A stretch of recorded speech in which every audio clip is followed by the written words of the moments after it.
Are you looking to stay connected with the boys over on Beyond the Unknown? Well, check out Nicotina.net. There you can join the community under Beyond the Unknown and be able to interact with both Daniel and myself and get access to exclusive content only available on the community at www.nicotina.net. Join the community and be a part of the Beyond the Unknown team today. What's up, guys? Welcome back to Beyond the Unknown. I'm your host, Andre, and today we have a guest by the name of Sergio Ramierez. Now, Sergio is actually a longtime friend of my father-in-law. My father-in-law reached out to me and said, hey, Sergio, he's got a story that involves Bigfoot. And I said, dude, I got to get him on the show. And his story is phenomenal. And he doesn't have just one story, but he has many stories he's going to be telling us. But the main story is the monster of Bean Hollow Lake. And this story is incredible. Guys, this is Beyond the Unknown. Okay, we're live. We're ready when you are. Hey, guys. Good to be here. All of a sudden, I catch something black in my peripheral. What happened next? And then it stands directly up. And by that, I mean on two legs. And he said that once he did that, he could not see him anymore. That's incredible. What I saw looked like a cross between an animal and a human. It really just kind of shakes it to the core. Solid black, and it looks to be like it's on. They saw something that didn't look like human. That sounds terrifying. What's up, guys? Welcome back to Beyond the Unknown. I'm joined by my co-host, Daniel. What's going on, Daniel? What's going on, man? Dude, and today, of all people, we have Sergio Ramierez. Now, Serge, you've been a friend of my father-in-law, Michael, for like, what, 30 years or something like that? For a long time, yeah. Softball buddy for a long time. And yeah. Good friend. I've known Sergio as long as I've known my wife, and so it's crazy. And so I get a call from my father-in-law, Mike, and he calls me and he goes, hey, he goes, you know Serge? I go, yeah, what about him? He goes, hey, he has a Bigfoot story. I was like, no fucking way. And he's like, yeah. I was like, well, dude, give me his information. And then he sent me your story. I passed the story on to Daniel. Daniel read the story and was like, yo, we got to get him. And so I hit you up and now we're here. And Serge, what's going on, man? Yeah, I was so shocked by that because I was talking to Mike a few days ago, and he told me that him and his wife were going to Mendocino to the beach area there.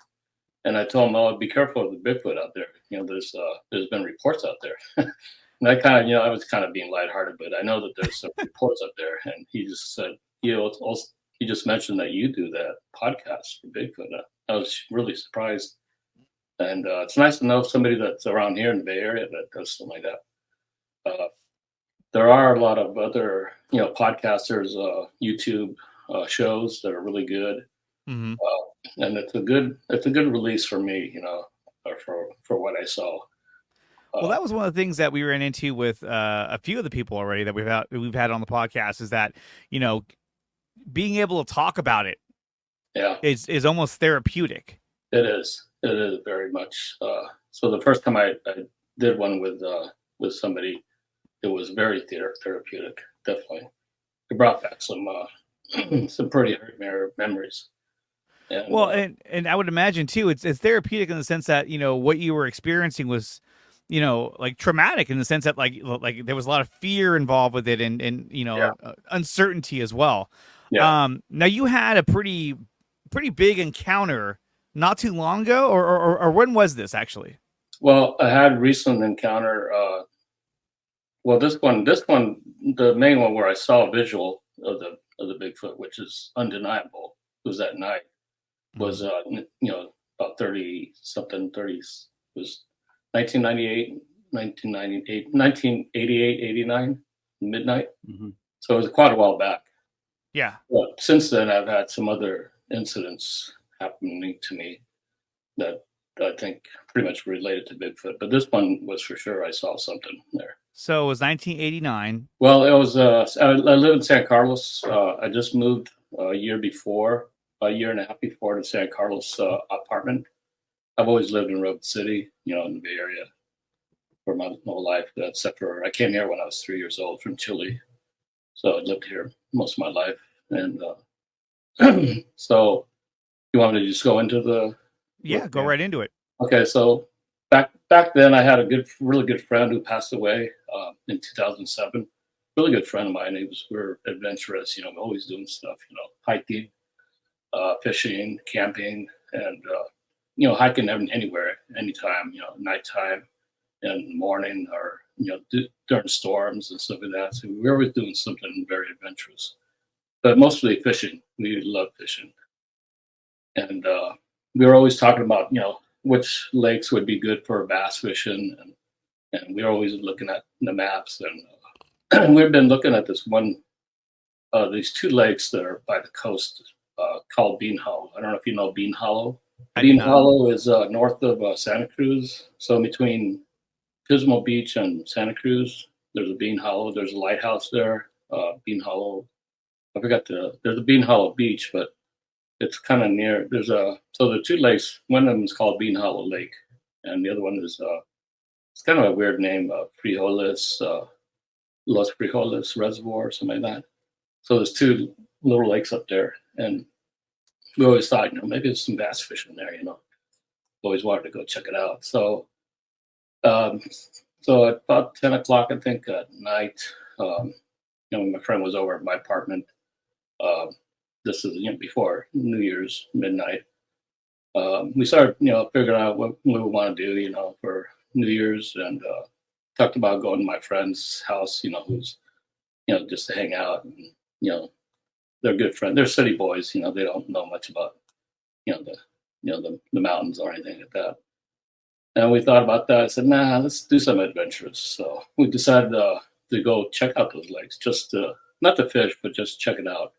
And this was at nighttime. And what are we going to see, at nighttime? But we just wanted to do it, just as an adventure. And we drove up there, parked on the freeway there, Highway 1, by I'm not sure what the beach is there, but it's near that area. We saw that there was a service road. At the time, there was a service road from Highway 1 going up to the lakes. It's not there anymore because it's private property now. But they got another road that goes on the other side. So we parked the car and got out. And, we didn't have flashlight. It was a half a moon, I think, the waning moon, I think they call it. So the moon was like, as we're going to the, from the coast to the road, it's up above to our right above. It's pretty bright, for half moon. And I got very good eyesight, night vision once my eyes adjust. So, you could see pretty good. So we didn't bring a flashlight. We didn't think we needed it. So, and I carried my little pocket knife. Every time we go hiking, I always carry this little pocket knife just for safety. So we were walking along the road, and it's pretty windy. It's about maybe 2.5 miles, maybe 3 miles inwards to the lakes. So as we were, walking and talking pretty loud, we got to the lake. We saw the glimmer of the first lake, which was Bean Hollow, to our right. So to the right there. And as we were going up there, we getting excited, the lakes, there's the lakes. And then in between the two lakes, there's like a road, like a dam road. And as we got to halfway to the lake, I think, or maybe 3/4 to the lake, we both stopped in our tracks, just stopped. I mean, we saw something. And man, we just couldn't believe what we were seeing. So on the road there, before the dam area, there's a shed, Mm-hmm. and there was something standing right in front of the shed. And, yeah. Sorry. No, take your time. So just think about it, how big this thing was. It's just incredible. So this thing was standing like right in front of the shed, looking at us. We both saw it right away. There's no denying that we both saw it. We both stopped. And this thing was it was above the shed, the head, and maybe, so it was bigger than the shed. And so the shed we later on measured it before, later on, I'll tell you about that later, that it was 7 feet tall. So this thing, this thing was about 8.5 to 9 feet tall, I would say. Wow. And just the size of it. I mean, the size just, I mean, not just the height, but the bulk of it. I mean, I would say, 3.5 to 4 feet wide, maybe more, 4 feet. I don't know if I'm exaggerating, but it seemed like it was really wide. The shoulders, you can see. So it was dark. It was dark, and the moon was shining to us. So his left was shining down to his left. So you can see part of it, on the side. But you can see, I didn't see any facial features, but you can see the head, you can see the arms and the shoulders and the legs. It just stood there watching us, I don't know for how long it was, but it seemed like a long time. Maybe it was only a minute or so.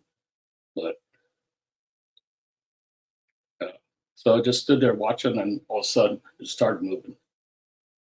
And what I was thinking is we're done for, This thing, when I was just sitting there watching this, this thing just could have just grabbed us easily. So we were about, I'd say about 30 yards away from it. Oh, wow. So this thing went from, let's see. So it went from our right to the left, going up. There's a little hill to our left. And let's see. There's a lot of manzanita bushes there. And, about 2, 3, 4 feet high or so. And this thing started moving across the road. We didn't hear anything. It didn't make any noise at all. It didn't growl or anything. I didn't see any eye shine or anything like that. But as it was moving, as soon as it got to the manzanita, you hear it crashing through it. I mean, it was just walking right through it. And it was just it went up the hill a little bit. It wasn't a big hill, It went up the hill, and then it went towards us. And I mean, this thing was, it was just.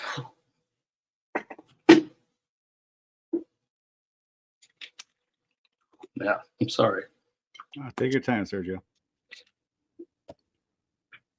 So this thing was just crashing through the manzanita like it was nothing. And I kept going, and as soon as we started walking backwards a little bit, it stopped. And then it started again, and then we started walking backwards again, and it stopped. And then it kept going, and it was like right above us, about maybe 20 yards above us on the hill. And we were thinking, God, the hell, this thing. Trying to figure out. I was thinking, that this thing was trying to get an advantage, by seeing us above and looking down at us. I think it was just curious, about us, and it didn't make anything, no threatening sounds or anything like that. But man, when that thing was stopped up there above us, you couldn't see it too good, but you could hear it. You could see it pretty good. The outline somewhat. As soon as that happened, oh man, we just started running for our lives. I mean, it seemed like in unison, we both started running. And my friend, he was never afraid of anything. I saw the fear in his eyes. Man, he was scared. And so we ran for a long time, down the road, and just thinking that thing's going to get us now. It's going to get us. And I remember, funny, you'll think that I put this in just for dramatic effect, but I remember tripping over a rock on the path, and I said, God, I don't want to go down. So I held myself up and kept running and stayed up with my friend. But man, I thought, if I fall down here, it would forget. But I didn't hear anything behind us, It was, as soon as we ran, we got to my car, got the keys, and got in, and we took off for, maybe 5 miles down the road on the beach there. And we pulled over to this parking area. And so when we got in my car, we looked back, of course, and we didn't see anything. There was no noise or anything like that. And I thought it really strange that something like this was there. I mean, this is along the beach, it's close to the beach. And there is a forest above, farther up. The town of State Park is there, Santa Cruz Mountains. And there is a eucalyptus forest too. But where we were at, it was all scrub bush, with the lakes. Mm-hmm. And so I kept so many things went through my mind. It's like, what is this thing doing? Why is it here? It's a really weird place for it to be. I never expected something like that. And just seeing stuff like that, just oof.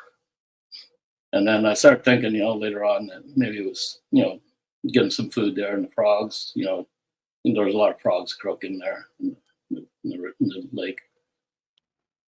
So we got in the car and we drove off and we started talking about it. And we said, God, what did we see? I mean, it came to the conclusion that it couldn't have been anything else but, a Bigfoot. So we did. My friend and I always talked about Bigfoot and, read books and stuff like that. And it was always on the back of my mind whether it really existed or not. And there was no doubt in my mind this time. Wow. What I saw, it was just too big.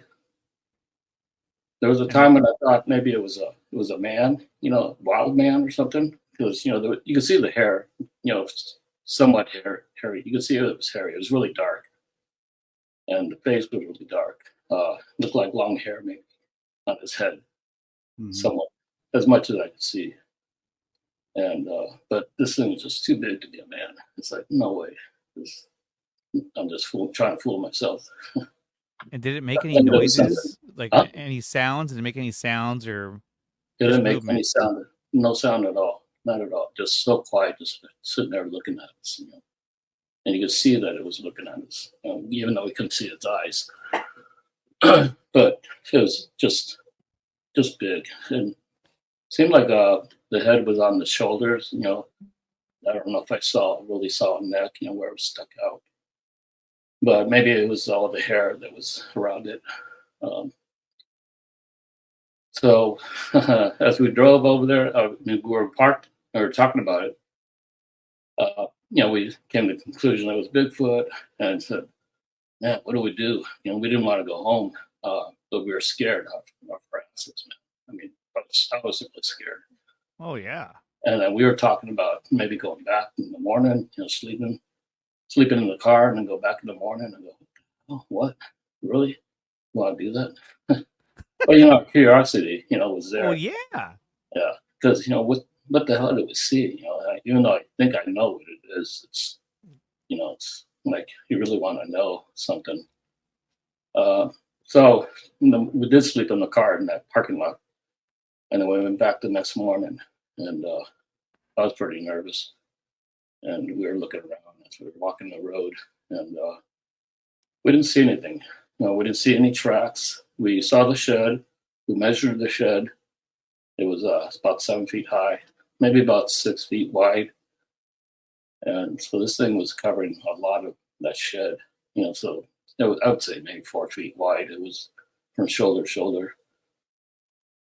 So we were looking around, and as we went down the road where the dam is, and down to the first lake around the side there's some bushes there, and we saw this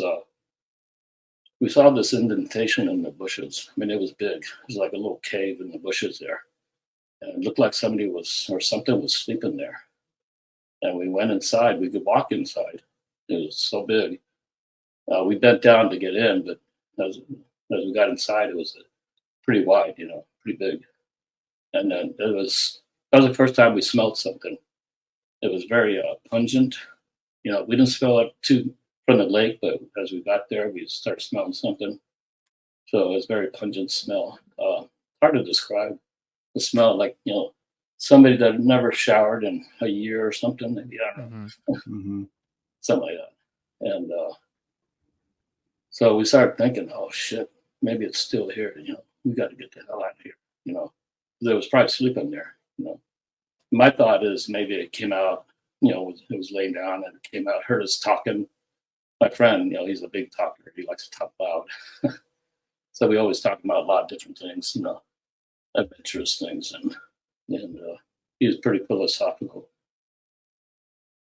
So he probably heard us, talking, and that's why he came out and checked us out and see what we were about. I mean, who's, probably thinking, who's coming out here at night? There's nobody out there. Right. So that's so we left at that, and that was it. And we talked to our friends about it, the city boys, and I don't think I doubt that very much that they believed us. They really didn't say much, you kind of could tell when you talk to certain people about the incidents, about encounters, and you can tell right away if they they believe it or really don't care about it. So I don't talk to many people about it. So that was my incident, and it scared the hell out of me. It really did. Wow, that's crazy. When you saw the Bigfoot, what went through your mind when you first saw this creature standing there? Do you think it was like facing you? Was it had its side looking at you from the side, or no? It was the full frontal facing me, kind of like my picture there. I'll pull it up right now. Yeah, it was facing us, just looking at us. And it was standing still, just checking you guys out. Yeah, I didn't see any movement. I'm thinking, what is this? Is this a ghost or an illusion or something? Mm-hmm. And then I thought it was a man. I said, no way, it can't be. Couldn't be. It's too big. Yeah. Yeah, it's too big to be a man. How wide was the trail that you guys were on? So the trail was about 8 feet wide.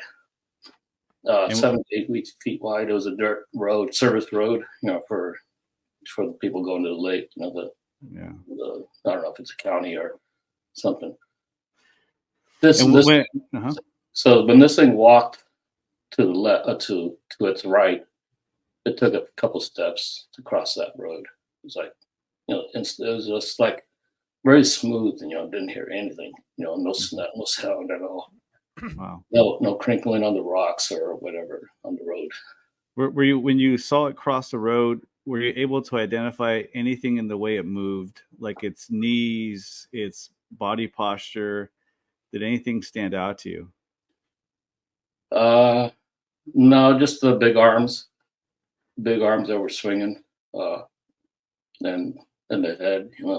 Head seemed like it was forward, kind of bent down a little bit, but it looked so big, even though it was bent down. But it was definitely bipedal, like it was walking on two legs. Oh, it was easily walking on two legs, no problem. So he had to cross the path that you were on to get to the other side, or was he already over on one side and kind of moved further inland? He was on the path that we were on, but he was 30 yards away from us, in front of us. So there was a shed there, and as we stopped, he was there, and then he crossed over across the road, not in front of, not towards us, but away, sideways. Yeah. And walked up that manzanita. I couldn't believe it was just crashing right through it.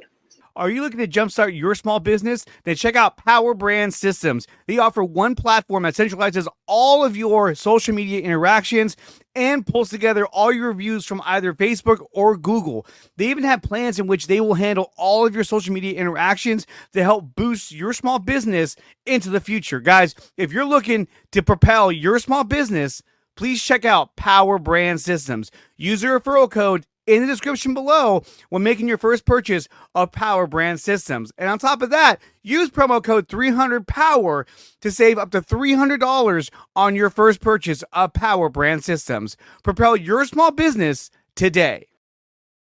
And we hear a lot of stories about how when individuals have an encounter, that one of their tactics is that they stand completely still. They don't move, because you're not expecting to see them out there. And not to mention, you were out there in the dark without a flashlight. Yeah. And so I think most people who'd be out there at that hour, I think you said it was around midnight, Yeah. like they would have a flashlight, so he probably hears you walking, sees two figures, and is like, I don't know what they are, I don't know what this is, I'm just gonna stand real still. And then the fact that you guys saw him, I call it a him, but I don't know, but the fact that you guys saw him, it almost feels like at one point he figured, okay, well, it appears that they have seen me already, so I'm just gonna start moving to where I'm in a safer advantage, because you talked about how he crossed over the other side, and then he started making his way kind of up the hill, so he had kind of a he had kind of the high ground to kind of observe what you guys were doing. But still, the terrifying part, all of it is extremely terrifying. But you mentioned that he started walking towards you. Is that right? Yeah, on the hill, same height where we stopped and going up the hill. He's the same height. He started walking towards us. But he was still above on the hill, like about 20 yards away from us, above us. But we could hear it. Were you able to see the outline of him up there? Yeah, you could see the dark outline. It was very dark. When he was up to the left there, it was a little darker, in the Manzanita than when he was on the road. Yeah. So it was, but you could see it, the dark outline, definitely. Wow. And you could hear it. I mean, this thing was just crashing right through. Like it was nothing. Well, he was just bigger than everything out there. Just It is interesting how it was quiet right next to the shed, and once it crossed the road, it basically really showed itself by crashing through bushes, making sure that you guys heard it, and that he was establishing his territory in a way like, I'm here, and here I come. That is a really that's a scary encounter, because you guys weren't prepared for something like that. No, not at all. Not at all. And you're in the dark.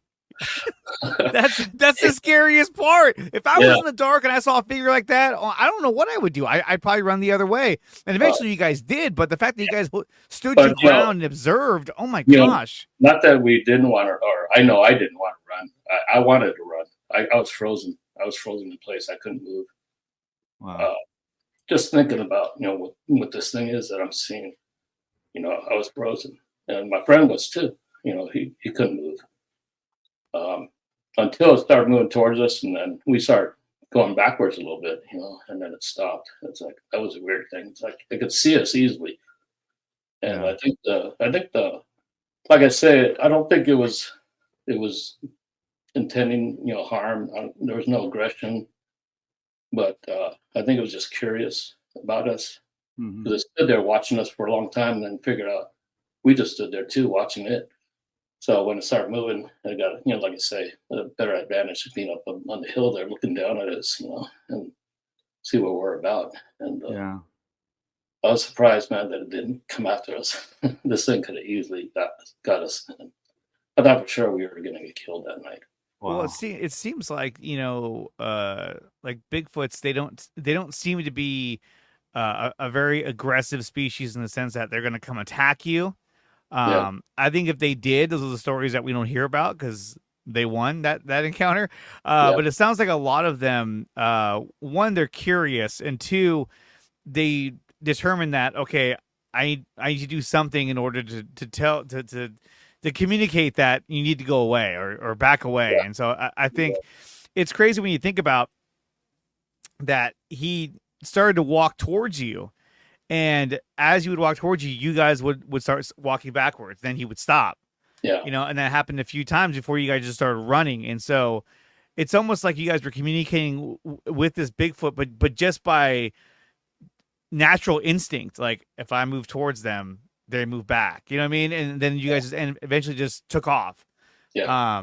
But just the initial, the shock and awe of seeing this gigantic being, by the shed, it's just I cannot imagine like the fear that ran through you as you're essentially trying to figure out what you're staring at. Yeah. I was thinking, I was thinking this was something out of this world. It's like, this can't be real. Something, an alien or something. A lot of things went through my mind, and I just kept saying, God, I wish I wasn't here. I wish I was back at home. Yeah. I would imagine. So when you first saw it, you mentioned, maybe this is some wild man out here just doing his thing. I mean, what other thoughts were going through your mind to try to like rationalize what you're looking at?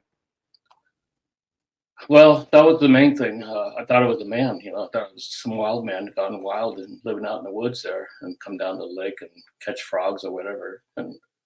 But it just couldn't have been, because the size of it just too much. That's what really sticks out with me, is the size. Yeah, it's interesting because you hear a lot of encounters when people see a Bigfoot during daylight.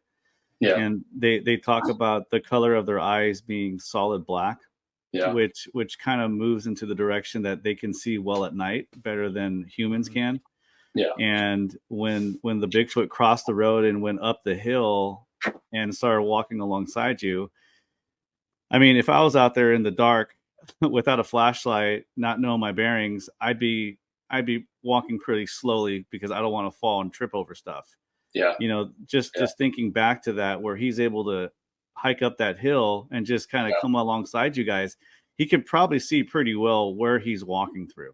I'd say so, because when he got right above us, he stopped, and you could see that he was looking down at us. You could feel it, that he was looking down at us. Wow. So he stopped right where we was, right above us, and about 20 yards away. And definitely, I'm sure I could see. I mean, I have pretty good vision at night. I could see pretty good once I adjust. Yeah. And with a half moon, I saw pretty good. I saw the road pretty good in the shed, but it was still dark. And this thing has, I'm sure, had way better eyesight than me. Yeah. And I didn't see any eye shine. Like I said, it didn't make any noise at all. No growls, no snorts, or just stood still. And that was the thing that killed me. It's like, just standing there. What the hell is this thing doing there, standing there? Yeah. And why is it here, looking at us? And why are we here? Do you think that the shed, the fact that I was standing in front of the shed, did that make it easier to see in the dark? Yeah, I could see it. Yeah, I could see the outline. You could see the shed. It was dark. Yes, the shed was dark, but you could see that there was a shed there, and it was, well above the shed. What color was the shed? Was it It was kind of a light color, tan, maybe light color tan, from what I remember. Yeah, I think it was wooden. Yeah, and that would in a sense help see it in the dark. I mean, I wonder if if it was in the brush, maybe you guys don't even see it. It just stands there and lets you guys walk by, and it's like, what are they doing out here? Yeah. But you guys ran into it right in a somewhat vulnerable spot where it had something, not a tree, not a bush, whatever. There was a shed behind it, and so that, caused you guys to see it. And I can only imagine how terrifying that was, to see it standing there, staring back at you, and you guys wondering what you're looking at. Yeah. And then to see it move. Then you were like, oh my gosh, this is something that's bipedal. It's swinging its real. arms. It's real. Exactly. That's what you said there is what went through my mind. When it was standing still looking at it, go, this can't be real. It's not real. It's like, as soon as it starts moving, I go, oh, shit, this is real. Well, it's one thing if you guys see it and you go, that's not real. Then after a while, you guys walk over towards it and you're like, oh, it's just a tree, or it's just a cutout of Smokey the Bear. You know what I mean? Then you're like, whew, okay, cool. But once it moves, it's like, oh my God, it's real. Like, that's a living creature. It's something that's thinking right now. That's reality right there. Yeah. I mean, this thing was dark. I mean, it was, I don't know if I could say darker than the night, but the color of it was very dark. And wow. And then, of course, I have to ask you this question because everyone's going to be saying it in their heads. Could it have been a bear? You know what? That premises doesn't cut it with me anymore. I keep hearing that. There's, you look at, a bear does stand on his hind legs and walks, but very clumsily, right?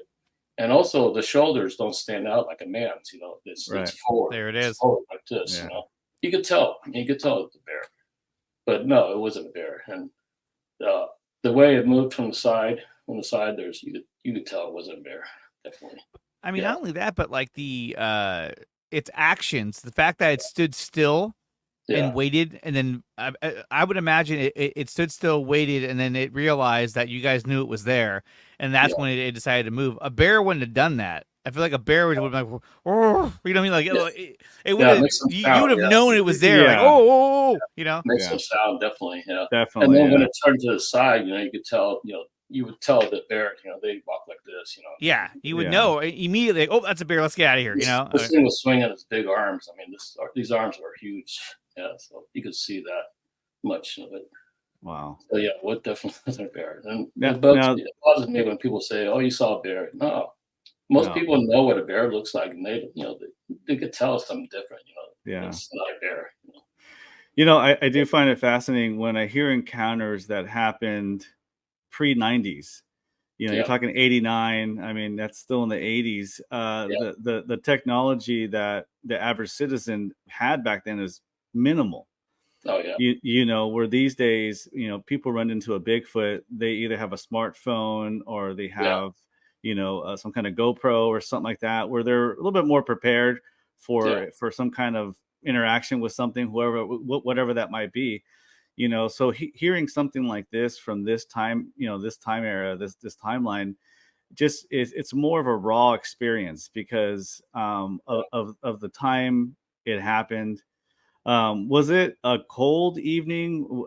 Because you're talking New Year's, that's like December. It wasn't really that cold. No, it wasn't really that cold.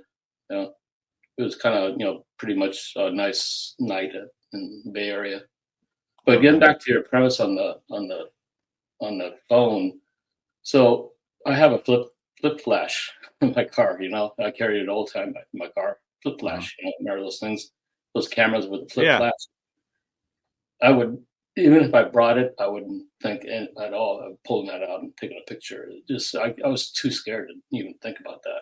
The only thing I did was pull out my knife, that I had, and I thought, God, this is not going to do anything, but made me feel a little better, but it's not much better, But as far as the phone, I don't think I'd have a sense of taking a picture of it, and if I did, maybe it'd make it mad, and I thought we were going to get killed. I thought this thing was going to come after us.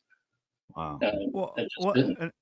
That's the scariest part too. Is that like I know if it was me and I saw this thing, obviously the first thing I think is it some kind of bear or an animal that's a predator? Is it a man? Is it just a weird man out there? But based on the size and the height of the Sasquatch, there's no way that could have been a man. Yeah. And the thing too is that, like, man, I'll tell you, you guys got some balls to go back there the next day and investigate that. Most people hop in their car and they drive as far away as they can back to their house. As fast as they can. As fast as they can. I'll tell you, I keep thinking about that. I don't know how we did that. I mean, how I even had the guts to do that myself. My friend wanted to, but he wanted to only if I wanted to go. He was the same way. Yeah. But we were adventurous and we wanted to know, what the hell we saw, And we were always wary about whether it's still there. And, we went slowly and quietly and we didn't see anything, no tracks. The road was pretty hard, so there was no tracks there where it crossed. But we could see the broken manzanita where it was crossing up. Oh, you did see that? Yeah. And then that bush that was like a den, that was scary. I mean, how wide was that nest area that you guys came across? Well, going into it, it was about maybe 5 feet wide, and it was wider inside. Probably about maybe 8-10 feet inside. It just, the whole bush it was a pretty big bush that was pushed in and concaved, and it looked like something was laying there for sure. Was there any type of bedding on the ground, or was it seemed like there was? From what I remember, there was something on the ground, but could have been smashed down bushes or something. I don't know, but there was something there on the ground. But as soon as we hit, we started smelling it and we went inside. I don't know why we went inside, and as soon as we got inside, it just seemed the smell was even stronger. So. Really? And then we started thinking, oh shit, maybe it's still around, and we got out of there. Well, it was definitely probably there recently if you smelt that for sure.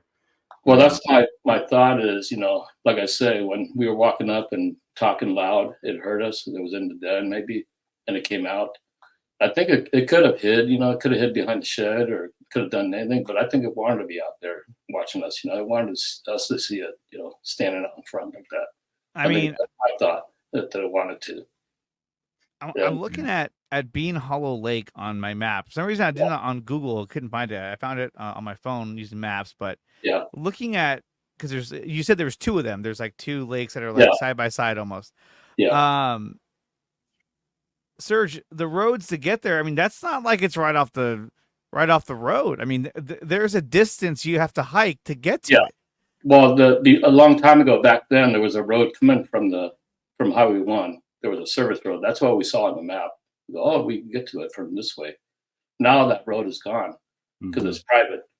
And if you go up to another road to around the back, there's a gate there, and that's where that will take you to the lake on the other side of the lake. The other we're on the north side of the lake. Then this road is on the south side of the lake now. Okay. So, but the other road is still there somewhat. I saw it on Google Earth and then the bushes and stuff. And wow. But this was 30 years ago. So yeah, no, definitely. When kind of going back to finding that nest, you talked a little bit about how the smell just smelled like someone who's been living in the forest for a year. I mean, can you explain a little bit more about that smell? Because you hear a lot of different explanations on what a Bigfoot smells like. So to talk to someone that actually got an odor of it, try to explain a little bit more about that odor. Well, the odor was, like a really bad BO. I mean, just pungent where it makes you gag. It's like, oh shit. Oh. And it smelled just like BO, like maybe, I don't know, maybe a dumpster, maybe like you open up a dumpster and you smell that dumpster smell. Yeah. Somewhat like that too, but mainly the BO, I think, was the main thing. And it's interesting because where you were at, there was an encounter in the 80s on the beach during daylight where a woman came across a small group of them. That was Big Sur. That was Big Sur. Yeah. That was the same year. It's 1989. It was the same year. Okay. Yeah, her name was Claire.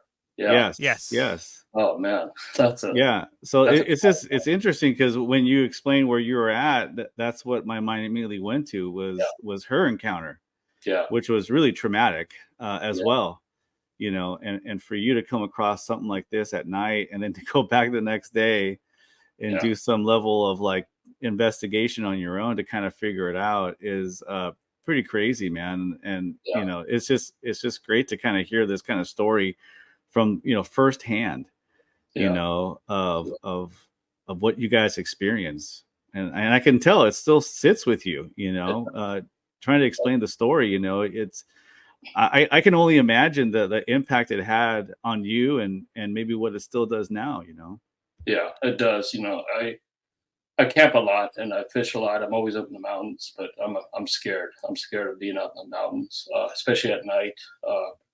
Camping wise, I only camp in my car now. I don't camp in a tent. When I used to backpack, if I had two friends, I would try to put my tent in between the two tents.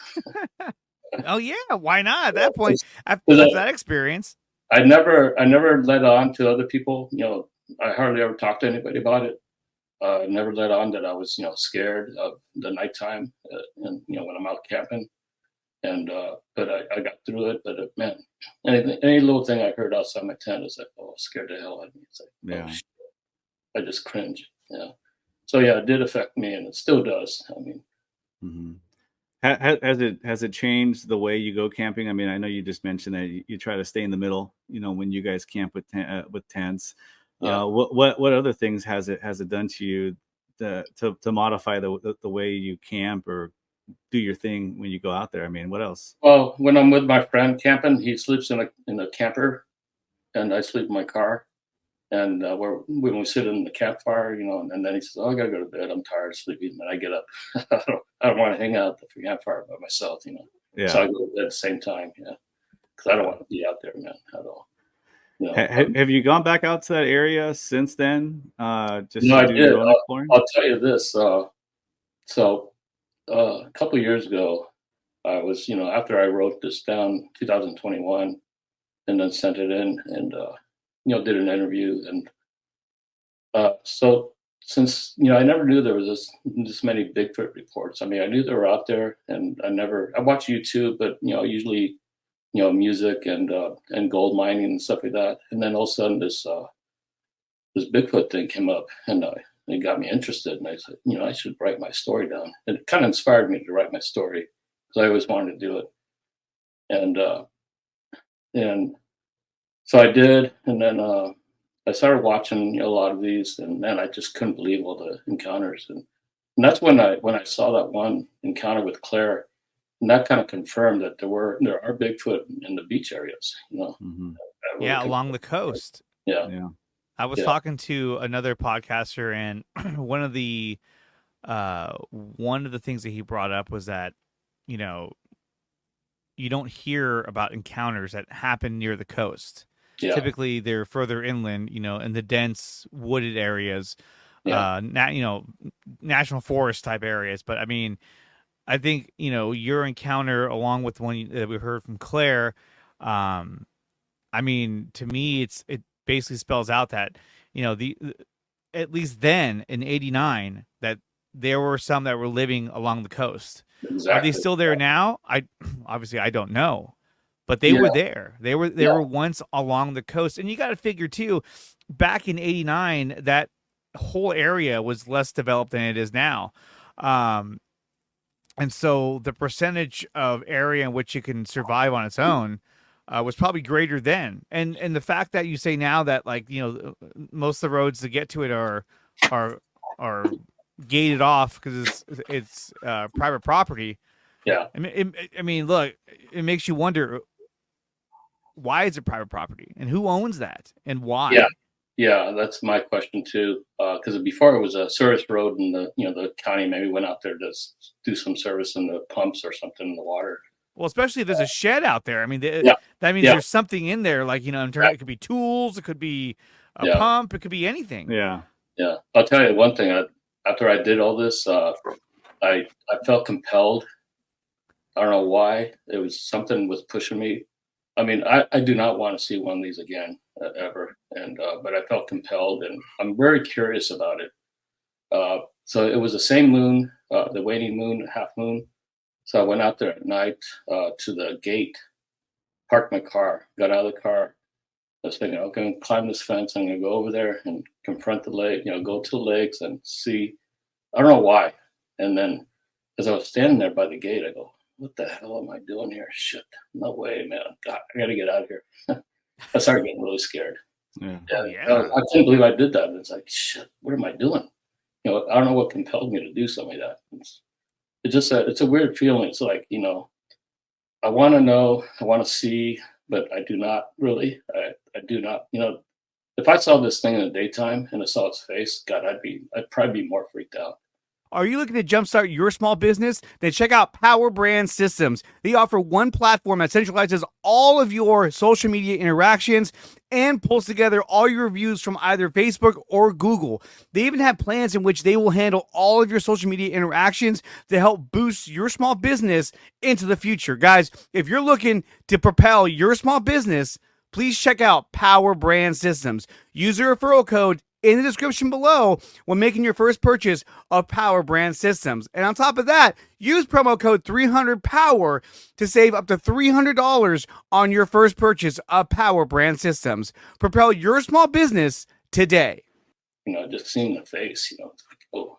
Yeah. Well, these things seem to be more nocturnal than they are, moving around during the day. Obviously, of course, they do move around the daytime, but a lot of the bigger encounter stories happen at night.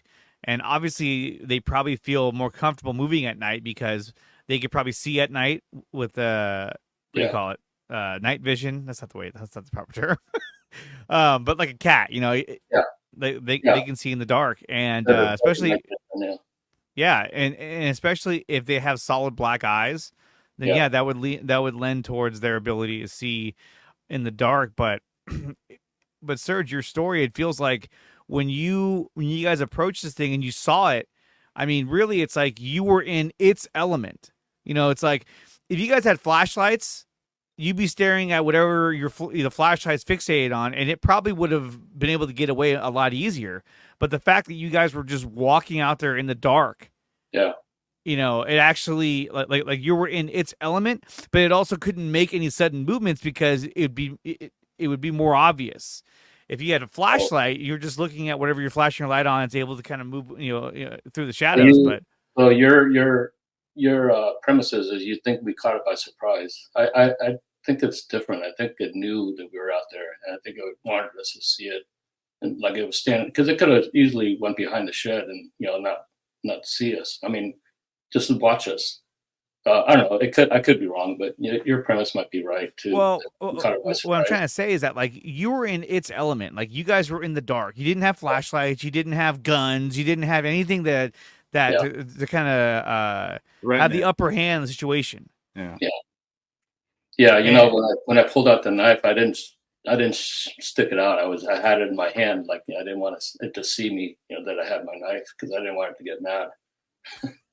It's crazy, right? I mean, it's so insane, and it's not only that, but like you're seeing it in the dark. It's moving about the terrain in the dark. If you had flashlights on it, that's going to affect its vision because now you have a bright light hitting it in the face, and so it's going to be like, oh, what's going on? I mean, this Sasquatch completely had the upper hand on you guys. Oh yeah. And even in that situation, it didn't attack you. It didn't roar at you. You know what I mean?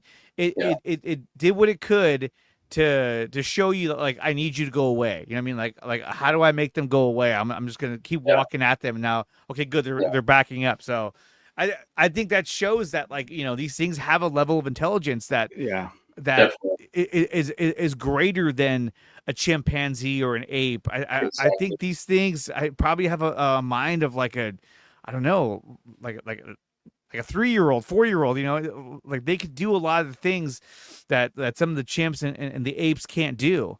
And mental capacity, I think, is much bigger. I say even way smarter, than a 4-year-old. Yeah, definitely. I'd say very intelligent being these things are definitely. I mean, it's just with all the reports, you see, they seem intelligent. They seem curious. Some of them seem aggressive. I think they're just like people, there's different types, and different ones that, some could do damage to you, maybe some just curious about you, or some that just wants you to go away and just tell you, they show you that they want you to go away. Speaking of which, so I don't know if you want to continue. I did want to ask you really quick. I know you said you were there with your friend. When you talked to your friend about this encounter, what did he say about it? I mean, was he in agreement? Like, yeah, that was Bigfoot, no doubt. He said, yeah, no. I mean, we thought about what did we see, and we both said it hadn't been Bigfoot. It was just too big to be anything else. Couldn't have been a man. At first, we were talking maybe it was a man, but it's no way. Yeah, he was in agreement with me, definitely. Yeah. That's oh my God. I wish he was around, man, to talk about it, so I could talk to him about it some more. But nobody would listen to us, just at a point where I just stopped talking about it. And if I do talk to somebody, I kind of feel it out. If I hear something positive, and then I'll go on, talk about it a little more. Yeah. Right. So. Now, Sergio, you said you had a couple of other encounters since then. Yeah. Do you mind talking a little bit about that? Sure. So back in the same era, I think it was 1993 or something like that, 1994. My friend and I, we got into not bow hunting, but shooting the bow, about a fiberglass recurve bow, and got pretty good at it. There's I don't know if you know Kings Mountain. It's up near here in San Mateo County. So there's some mountains there, part of Santa Cruz Mountains. And there's a archery range there. And it's a really nice archery range. It's got 2 ranges, kind of like a golf course. You got different targets, different ranges, and they have a practice area. So my friend and I would go up there, and the same friend that we saw Bigfoot, and we'd shoot the arrows. And And one day I went by myself on a weekday without, anybody. I went up there. There was no cars. Sometimes there'll be a car there or two, somebody shooting arrows, but there was absolutely nobody there. And nobody's here. Good. I'll shoot some arrows and maybe do the range a little bit. So I was shooting the targets, the practice targets, and I did pretty good. I was hitting targets pretty good, about 30 yards, I think it were targets. And I shot one, and I hit with the second one, I shot the back of the other arrow and kind of broke it, almost like splitting an arrow. But I was pretty proud of that. Robin Hood over here. So I said I was ready. I'm ready to shoot. So I went on the range, and it was nice. I was feeling good, feeling happy, and shooting good. And first 2 or 3 holes, I was doing good. Fourth hole, about the 5th hole, I started feeling really weird. It's the weirdest feeling. It's like right instantly, you just snap and you feel something like somebody or something was watching me, and I go, oh shit, what's going on here? I didn't hear anything. I didn't see anything anywhere. It's forested, so these targets are winding back and forth. And as I was shooting, 5th hole, 6th hole, kept shooting, got my arrows. About the 7th hole, it was just so intense. I had to get out of there. It scared the hell out of me. I was actually walking with an arrow cocked, ready, because I thought maybe, I don't know what the feeling was. It was like some crazy guy was out there, stalking me, getting ready to shoot me with an arrow. But it just felt so strong. You could feel it, and it just got stronger and stronger. So the 7th hole, I shot my arrows, and I had to get out of there. Just left the arrows there, and so I had to go back the windy road up to my car. But man, there was something there. There was something that gave me this weird fright that I just, because I was feeling good. I didn't, all of a sudden, just hit me. Like, yeah. So there was something there. Did it feel like something was watching you? Exactly. Yeah. Something was watching me. I thought maybe a person, but then I said, no, something's watching me. I didn't hear anything out there either.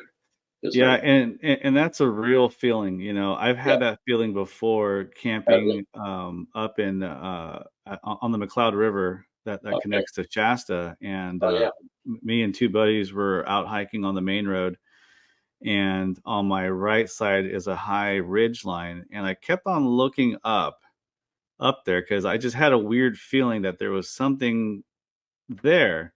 Yeah. And then we decided to head back to the camp, and now the ridge line's on my left side. And as we were getting closer to the bridge, it opened up into this clearing area, and there was a mountain lion walking alongside the clearing. Yeah. And we froze, and we walked backwards to the bridge, and then we gunned it. But the reason why I bring that up is because that is a real feeling when you feel that something is watching you. Yeah. Not everyone has that instinct, It's just, but when you feel it, something's there. Yeah. And when you finally see it, you're like, holy shit, there was something there with us. Yeah. So that is for sure a real feeling, and it is scary. Yeah, definitely. It was definitely something that hit me hard, and it got stronger as I went. Kept going. It's like something's weird here. It's like, man, what is this? Why am I so scared? Because it was very quiet. I mean, I don't know if I heard birds or anything before, but then everything's just so quiet. I couldn't hear anything. Nothing walking, nothing. I would stop and walk a little bit and stop and see if I heard anything. Nothing. And I was happy I got out of there. I don't know if I kept continuing, something could have happened. I don't know, but it's in the Santa Cruz Mountains there, and it's pretty wooded up there. There are some really strange looking. It's a really strange forest on the other side of that archery range. I could talk to you about that later, but I always wanted to go to that forest there and check it out because it looks so medieval, Mm-hmm. But I was always scared to go there. I don't blame you. And I did finally this year. I actually went there. And I did the archery range for a little bit, and then went down that trail. It's a really cool bike trail, and I found some really strange things. I guess what you call broken tree, broken in half, across the trail. Not across, but next to the trail. Pretty good sized tree, about maybe 2-3 inches thick. And I found this really weird. It was a tree. It was an actual tree that was balanced on this other oak tree. You know how they have the oak trees have sometimes these suckers coming out on the side. Yeah. This thing was huge. It was a huge tree that was balanced. I have a video of it, and it was balanced, perfectly balanced on this thing. And I have no idea where that tree came from. I looked for the roots, and there was no area where it came from. Wow. And I thought, oh shit, man, what the hell is this? And then I saw something like a teepee structure down the trail more. And I don't know why, but I kept going down this trail. I wanted to keep going, because it was a pretty cool trail. And it was kind of muddy. I went as far as I could. I went down pretty far. And when I was coming back up, I was getting really tired. So I have anemia, and it was kind of getting me exhausted. I was thinking, oh, shit, I got to get out of here, man. It's, something happens. And I finally got to the top, and oh, shit, man, this is a weird place. It's very strange. I mean, I have pictures of the trees that look so medieval, like something's got to be there. I saw deer there. They're pretty mild. They weren't afraid of me, so I didn't feel anything like any terror there when I was there. If something hit me, I'd be pretty scared. Yeah, definitely. But I was surprised that I had the nerve to go up there and check it out. Because I think I saw from the road a long time ago, I saw some kind of weird structure off the road, pretty big, tree structure, and it wasn't there anymore. And I tried to find it, but I did find some other strange things there. So that's the archery range area. And I have another one where I got into gold mining a few years ago, about 4 years ago. And a friend of mine, we go camping, the South Fork of Stanislaus, and do camping and fishing, and I go gold mining. He's too old to gold mine with me. So I kind of go off trail, I go away from the campers, all the noise, the dogs and everything. It's kind of nice. I go on this really rugged trail that goes pretty far from the camp. And I was gold mining, and I was in these boulders, and the river's down below, and usually you can't hear too much with the river, but the boulders are kind of blocking the sound of the river. Mm-hmm. And all of a sudden I hear these voices, like a family coming up the trail.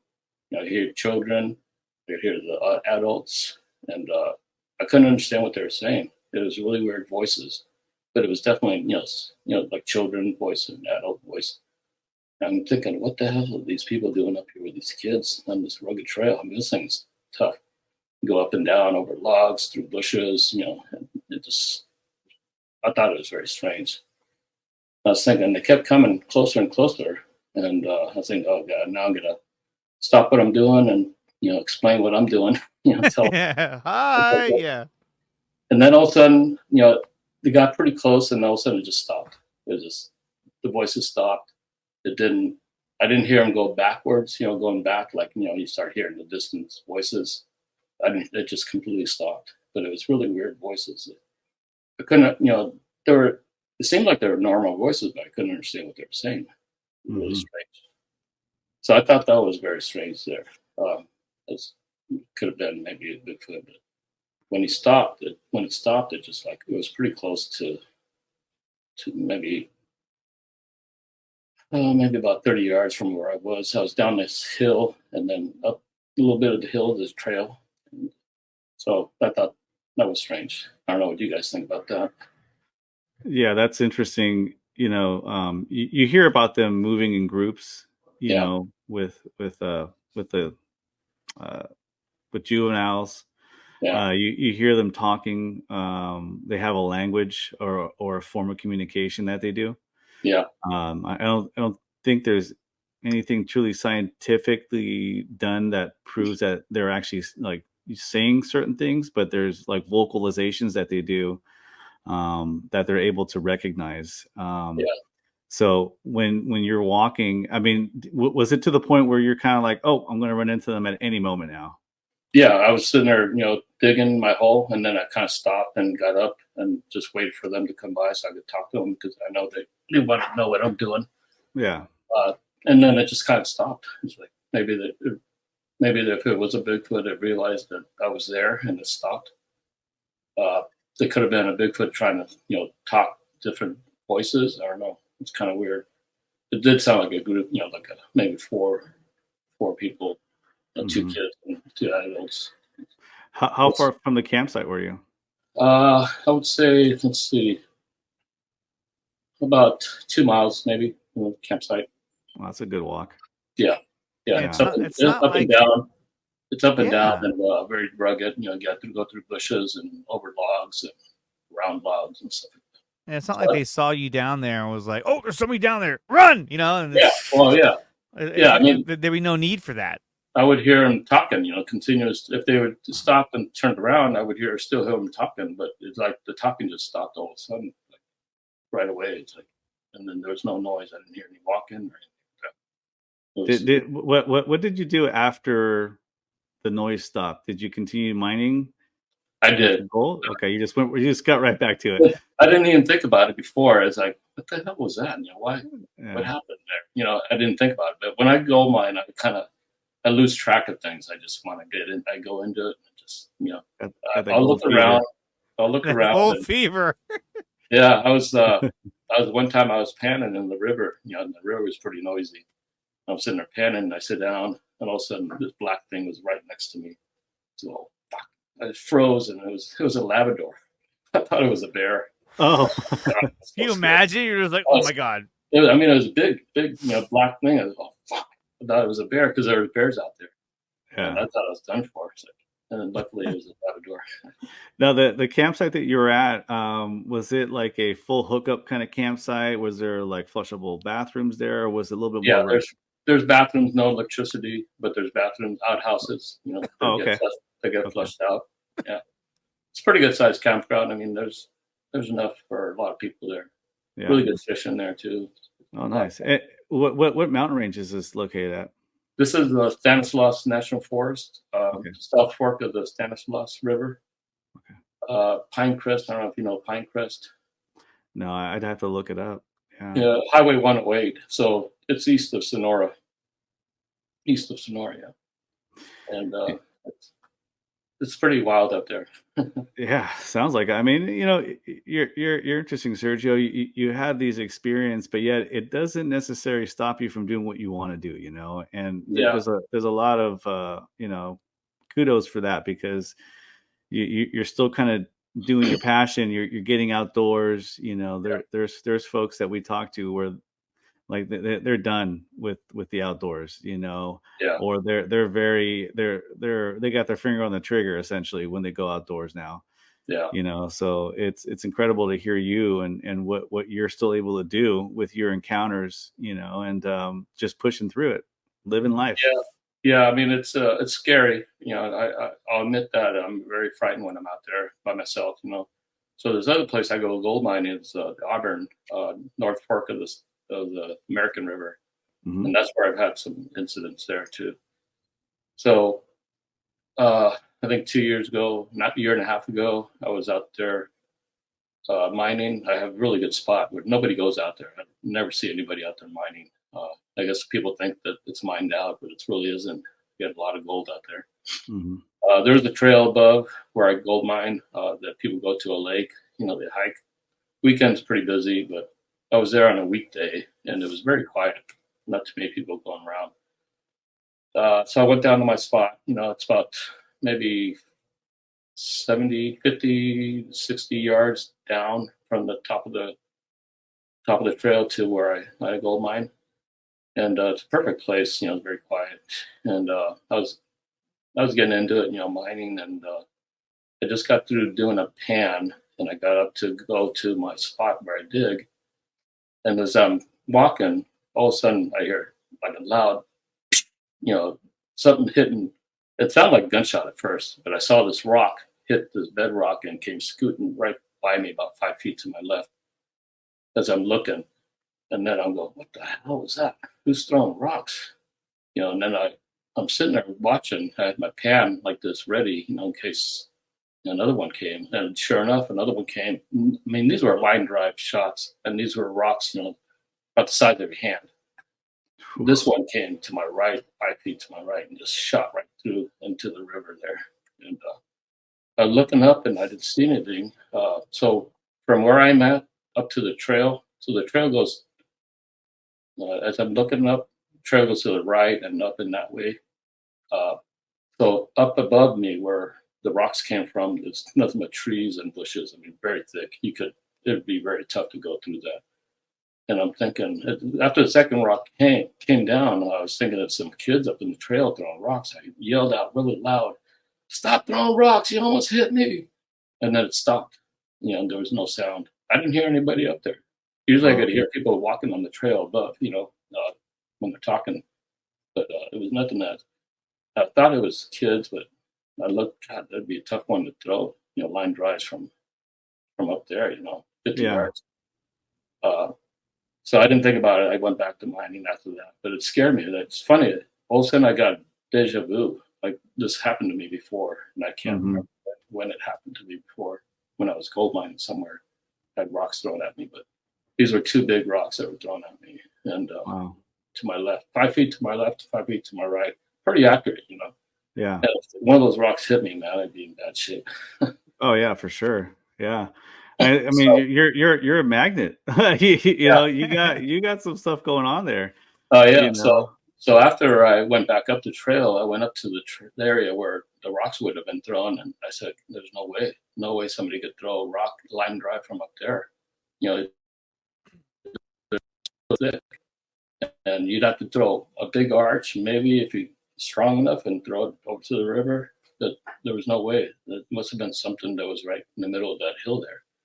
And I didn't see anything. I didn't hear anything. Now, another weird thing is, go ahead. So the first thing that happened when I went to the trail a while back, that was the first time I went to American River. I found on the trail, I found this really big clump of hair. It was about 18 inches long. It was a weird clump of hair. Like, what the hell is this? And I was thinking, oh, maybe it was a horse mane or something. But there's no horses allowed up there. And so I was looking at it. It's a very strange looking hair clump, kind of light brown. And then after a while, I just let it go. I should have kept it, but I just dropped it back on the trail, off the trail, and left it. Didn't think about it. So another time I was up there. When I gold mine, I do documentaries, small documentaries about my gold mining, how I do it, and what I do. And this one, I went back. I come home and watch them. Watch the videos, and I was looking at this one where my pan was. I set my pan down. I was showing my gold, my pan, and there was what I saw looked like a footprint to me. I mean, this thing is a big footprint. I sent you a picture of it. So it was. So the pan is 14 inches wide, and I'm kind of figuring maybe it's about 17 inches. The footprint you can see right there. So there is something there. That it's in that area there.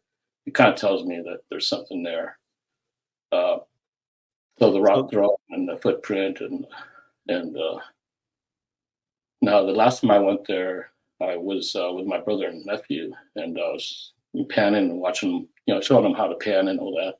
And I was taking a little break, and I looked across the river, and I saw something moving across the river. It was kind of brownish, light brown.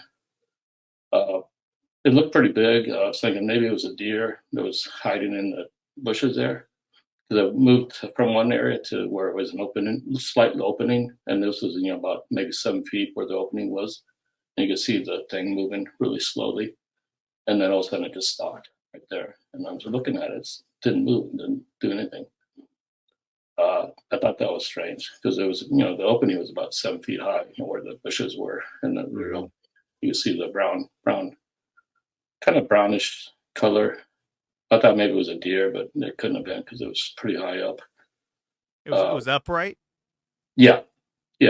It seemed like it was. I didn't see too much because it was a small opening, but you could see the thing walking, across, and then all of a sudden it got into thick bushes and just stopped and didn't do anything. And this is the same area where you took that photo? Yeah, where the rocks were thrown and the footprint was. It seems to be a hot spot. Seems like it. Yeah. Yeah.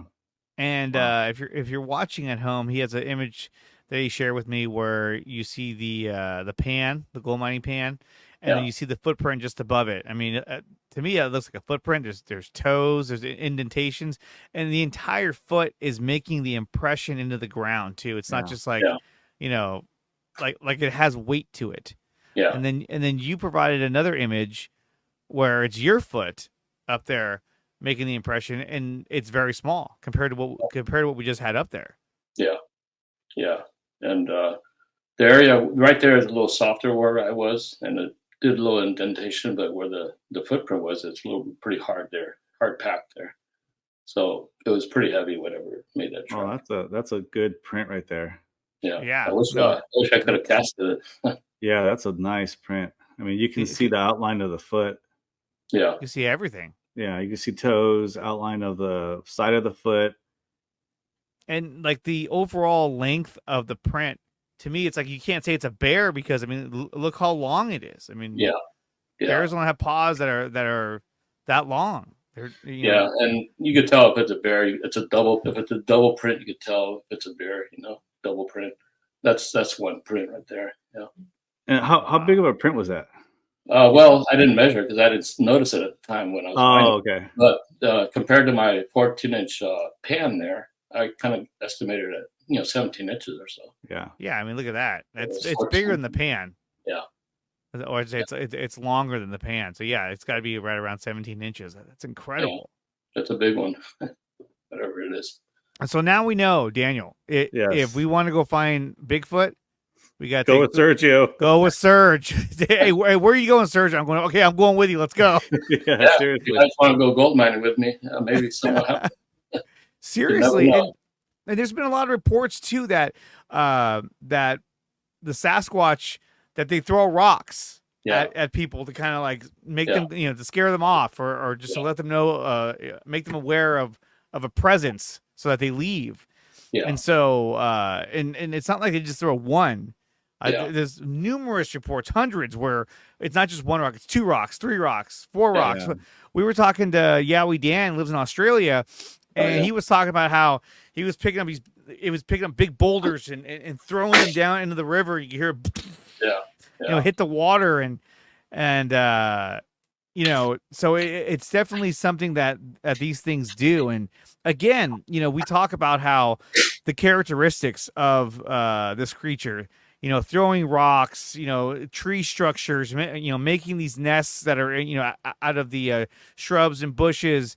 And it's the same behavior that we see in different areas of the world. And that's why I firmly believe that these are all different offshoots of whatever whatever species that they kind of broke off from. Yeah. But they have the same characteristics, and I think that they do have a form of higher intelligence, not as much as a human being, but I would say much higher than a chimpanzee or a gorilla. It's more aware of its surroundings, and it's a master at cloaking and hiding disguise, itself. Disguise, yes. Yeah, that's the thing. When the rocks were thrown with the force, I mean, it was a very strong force. It was a line drive. I mean, from the middle of the hill there. For this thing, if it was there and me not to see it or hear it, it's got to be, very stealthy. I mean, God, I stood and looked at that area for a long time and I didn't see anything. That was what made me think it was the kids, throwing rocks. But right. I mean, this was in the middle of the hill there, coming that force. I mean, to make that sound on the bedrock when it hit the rock hit the bedrock. Yeah, it sounded like a bullet, like a gun. It was scared the hell out of me. Shit. So yeah, they are very stealthy, definitely. There's also reports of them being up in trees too. And doing some tree hopping as well. Yeah. So, who knows if you were looking up there and maybe you're looking more for something on the ground, it could have been up in a tree. Yeah. Yeah, I didn't see any movement. It was very thick in that area. If you ever come down with me and see it, you'll see. Well, even they've even been known to, lay down on the ground and kind of blend in with the environment. So it could have been that it was throwing it, and threw another one, and maybe another one, and then when you start looking around, it crouched down and just laid down. Yeah. Because, and we talked to Matt Knapp, host of Bigfoot Crossroads, and he was even saying how, he saw a patch of dead grass next to a log, and he was like, he thought about like poking at it, and then he left and came back with his friend a few minutes later, and that patch of dead grass was gone. Gone, yeah. And he's like, dude, I think that was a Sasquatch just kind of laying down on the terrain, just camouflaging itself. The funny thing is, when I yelled out, stop throwing rocks, you almost hit me. I yelled loud. I was wondering maybe if I scared it, said, oh, I better not throw any more rocks. Well, yeah, think about it. He's like, oh, he responded. That's that. Man, I'm yelling at Bigfoot, right? I didn't know that, but I'm yelling at Bigfoot. Because like if that was a kid or a human being and you yelled out, there's a high chance they're going to be like, all right, or they're going to say something back to you. But like these guys are like, oh shit, he responded. I'm just going to hide. I didn't hear anybody either. But the size of the Sasquatch, I mean, looking at the image that you drew, I mean, like how tall it is compared to the roof of the shed. I mean, these things are gigantic. Yeah. And I think that when you look at, like, let's say a bear, right? When a bear feels threatened or a bear feels like it needs to, defend its territory, it's going to do so in a very aggressive manner, right? It doesn't think about ramifications of, well, if I scare them off, then they're going to come back and try and, hunt me. Or if I hurt one of them, they're going to come back and try to kill me because, they don't want me out here killing more humans. They don't think about that. They just react based off instinct. Yeah. And it feels like with Sasquatch that it's a creature that almost feels fear. So when it sees humans, like if we saw a Sasquatch and his family and you wanted to hide, you wouldn't be like, oh, what are they doing there? Oh, screw that. I'm just going to go run at them. You know what I mean? And so it knows that like, okay, there's the humans. They're dangerous. I'm just going to do what I was taught to do, which is, throw rocks or make sounds or do things to scare them away. And that always works. Yeah. And so for me, that tells me that, again, intelligence, it's there. I mean, if they were not intelligent, they would come after people, or they'd make sounds. They'd make themselves way obvious. Their presence way obvious that they're there, but they're not, and that shows that they have a higher intelligence, that they're like, no, that they in a sense fear us because we're different, because they've probably seen things that humans have done over the years that looks terrifying, operating huge machines, cars, shooting guns. Yeah. So it's a complex being that they don't know how to really comprehend, and they just go off of what I believe they go off of what other Bigfoots have taught them, throughout generations.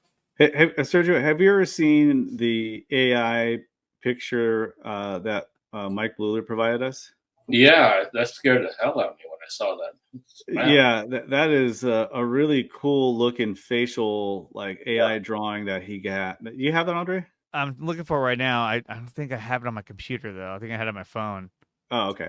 Yeah, like I say, if I saw that in the daytime, the one I saw back in '88 and '89, in the daytime, if I saw that face, oh man.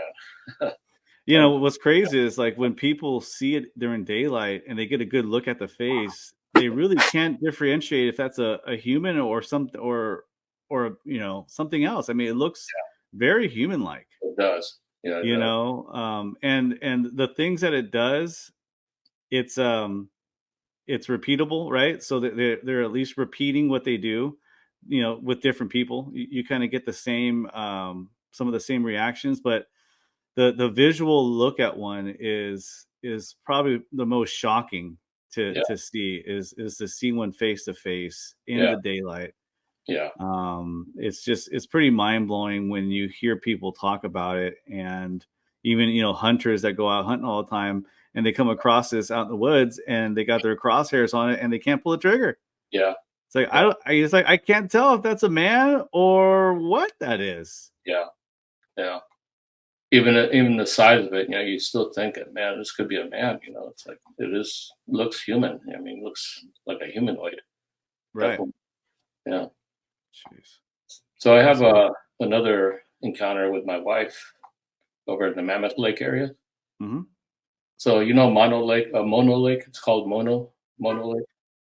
I don't know, but I've heard of Mammoth Lake though. Yeah. So the Mono Lake is a salt lake that's there by the June Lake area, June Lake Loop area.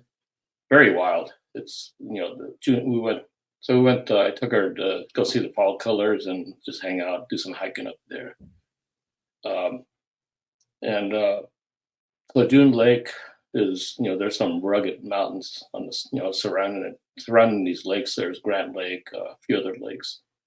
And I told her about, we got to a place, we had a nice place in June Lake there.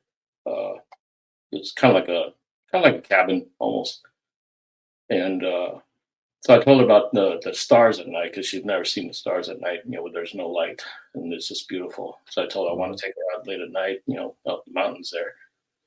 And we went around the lakes and went over to this area where there's a lake on one side and then a steep rocky mountain on the other side. And we stopped at one place and looked out, she got out and I got out and looked at the stars. She was amazed by it. And then I said, well, let's go to this other place. It might be a little better. So went to this other place. And right close to the lake, you could hear the frogs croaking on the one side. And then she was kind of nervous. She said, are there bears out here? I don't want to go outside anymore. So we got to the place and she stayed in the passenger side with the window down looking at the stars. And I went around to her side and just talked about, the stars and stuff. And to the left of it is a really steep, rocky mountain. There is a trail that's way up there, but to be up there without a flashlight, it would be impossible. You'd get hurt. So as I'm sitting there watching the stars, talking with her, I heard this whistle, this really weird whistle way at the top. It's way up there in the mountains. It was pretty high up, maybe 500 yards up there at the top. Mm-hmm. You could hear it was a weird whistle, like at first it would sound like a human whistling, and then it started sounding like a bird chirping, but it was that same kind of really loud. And I kept hearing it up there. What the hell? Can't be somebody up there with a flashlight. So I didn't see any light or anything like that. And I was listening. It started, getting closer, down the mountain. The whistle would get closer down each time it would whistle. And then until it finally got to the bottom, like about maybe 50 yards in front of us where the car's parked. And the whistle was really weird. It's like, this time when it got down to the bottom, it was like it was walking, going really, really strange. How when you're walking, it kind of breaks up the whistle. Yeah.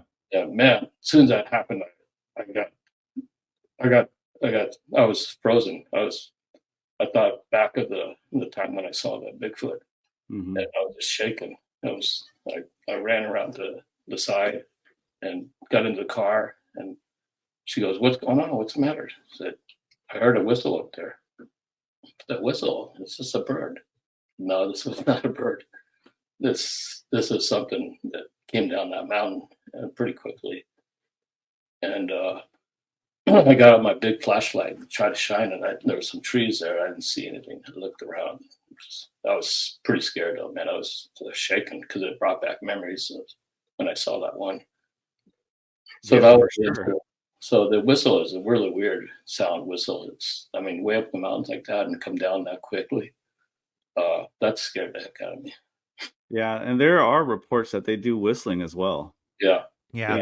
So that's another common thread that Mike you hear. Bluler talked about that he was up in a tree and he heard a whistle to one side, and then he heard another whistle from behind him, and then and then as he tried to leave, he heard the same thing again, almost as if like they were communicating with one another.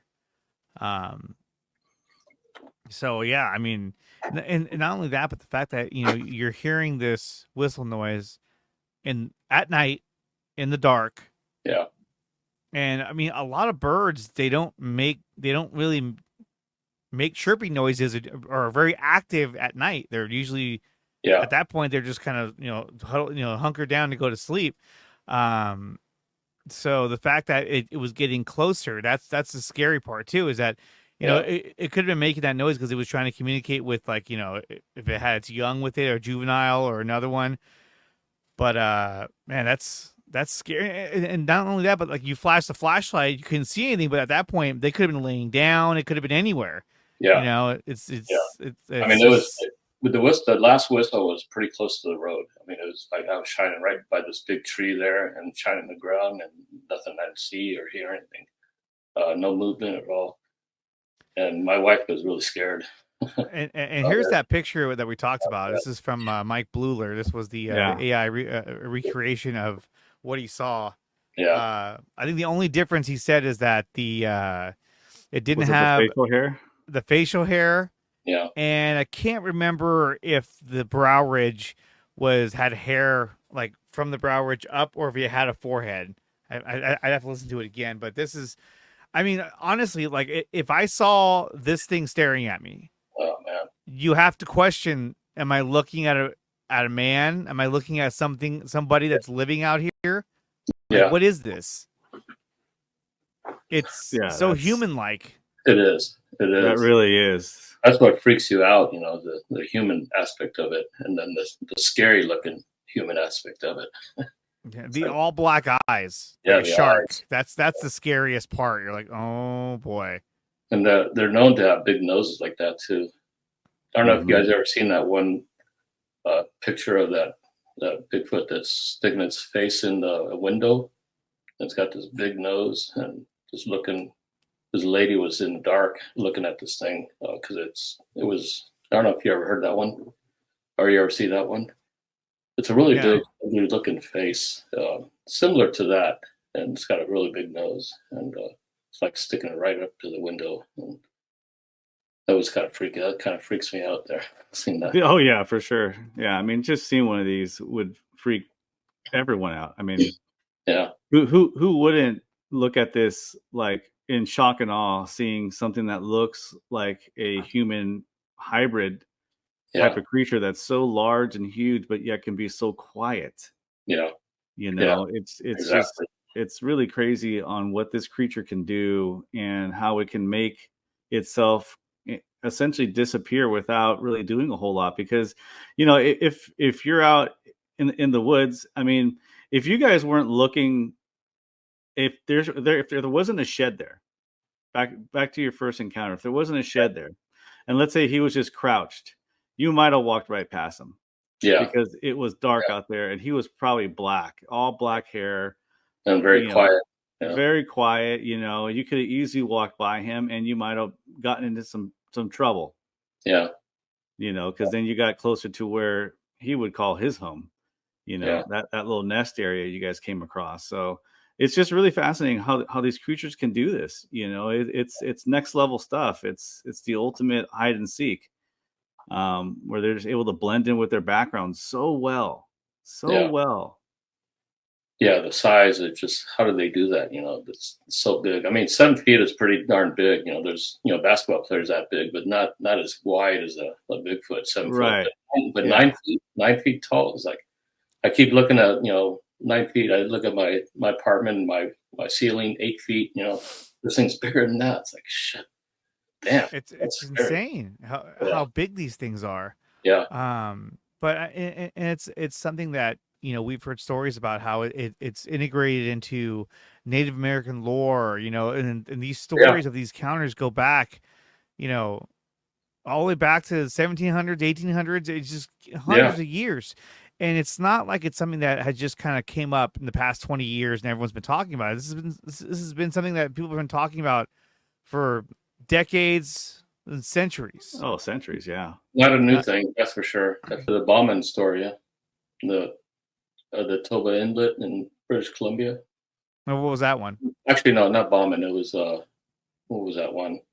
Where the guy was he was a miner or something. He up in the Toba Inlet in British Columbia, where he was sleeping, and this thing was harassing him around, you know, the camp. He saw footprints, and one night he put all his stuff in a sleep bag, his gun and all his food, and all of a sudden the thing just grabbed him in the sleep bag and took him to this big valley where there was a family of Bigfoot. and he kind of stayed with them for a while. They kept him there. The big guy wouldn't let him go, and they had a language. They would talk to each other, and then finally he would give him like coffee and stuff and certain things that he had to eat, and then finally he gave him snuff. The big guy snuff, and that he went running to the river when he took that big thing of snuff, and then that's when he escaped. Yeah. What was the name of the guy? I know which one you're talking about, and I think that happened like a long time ago. Like it did. It was like in the 30s. I think it was it was a long time ago. Yeah, in the 1800s or something. Yeah, I think it was 1800s. Okay, yeah, it might have been that long ago. Yeah. I've heard that story. So there's too many accounts. I mean, there's too many variant accounts. As I listen to all these accounts, encounters, and I see a lot of similarities between my encounter and somebody else's, and especially the way people think about it. It's very similar to what I'm thinking. So yeah, there's just too many. It can't be pushed aside. It's people that scoff at it or don't understand it. They're not people that go out in the wild. Like they say, oh, there's not that much wildlife. That's bull. There's a lot of. I mean, you look at the vastness of the wilderness, man. It just people don't see that. Just going out in the small wilderness, it's just like you look. God, easily something could hide in there. Yeah, so and not even in the hard to reach areas. I mean, we're talking about the Santa Cruz coastline. They're living in areas that you wouldn't imagine. Yeah. But they're there, and the encounters that you share with us today were absolutely incredible, Serge. I never knew that you had these encounters, and Serge, dude, I want to thank you so much for coming on here and sharing your stories with us. This was truly, truly incredible stories, man. Yeah, thank you. Yeah, thank you, Sergio. So seeing it at night, oh my gosh, that would have terrified me. Yeah, that was too much, man. That's like the definition of the boogeyman. You're looking at this gigantic, dark, black figure just standing there. Yeah. Yeah. It was a bit much, man, for me. It still scares the heck out of me. Like I say, when I camp, man, I'm scared at night, especially at night. I'll go hiking in the daytime, but even then I'm leery, just always watching, and I don't want to see another one. maybe in a distant valley, from in the daytime, looking across the valley or something. Yeah. From a safe distance, right? Up close, I do not want to see one. I keep thinking when I'm mining on this one trail, there's only one trail going up to the main trail. And if this thing was blocking that trail, I don't know what the hell I'll do. I'm gonna go jump in that river, man. I got all my stuff there. It's like I'll just go on the other side of the river, man. Yeah, dude, there's stories that these things can run fast too. So it's like, what can't they do at this point? So it's like, oh man, I don't know, but Serge, like I said, thank you for coming on here and telling us your stories. This was awesome, and I'd love to have you back on too, because I know that you told me that you have some UFO encounters that you've experienced as well, and I definitely want to hear about those. Quite a few, quite a few encounters. I've seen quite a few. So yeah, next time. Yeah, we'll get into that next time for sure. Yeah, part 2. Absolutely. All right, Serge, you have a wonderful night. Thank you for coming on here. We'll do it again, man. Thank you very much. Yeah, it was very nice meeting you, Daniel, and nice meeting you, Serge. Nice doing this, man. Thank you. It's been a pleasure, man. It's been a pleasure. All right, take care. If you have a story that you would like to share with us on our podcast, please reach out to us at beyondxunknown@gmail.com. Paranormal, unexplained, UFO, or Bigfoot, reach out to us and share your story.